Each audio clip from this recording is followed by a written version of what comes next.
Let me show you how I take this little bag of vanilla beans and turn it into liquid gold. So here I have some B grade vanilla beans, and of course you gotta have some alcohol to go with that. Here I have some vodka in a bottle that I'm gonna put it all in.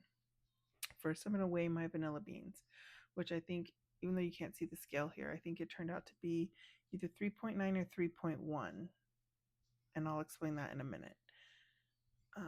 So I'm just going to split the beans straight down the middle. Be very careful here. Make sure you have a sharp knife.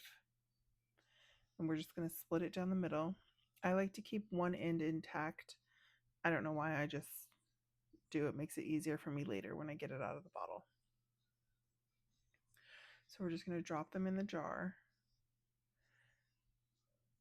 So when you're buying vanilla beans, you don't necessarily need to buy grade A vanilla beans unless you're going to be using them fresh in something like a creme anglaise or ice cream or something like that. So I just buy B grade. Also, what you saw me do there was I use the back of my knife whenever the beans are twisted to just flatten it out to make it easier to cut. So here we have number 49 and 50 going into the jar.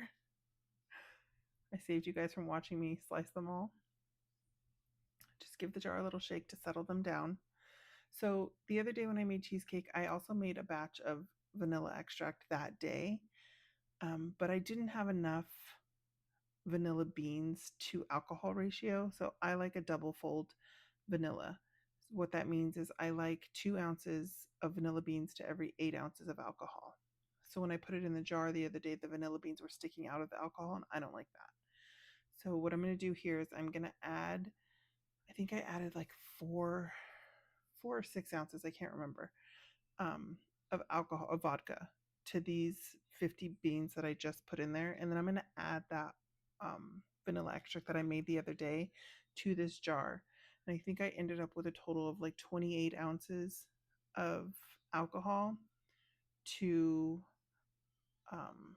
like 7 ounces of beans,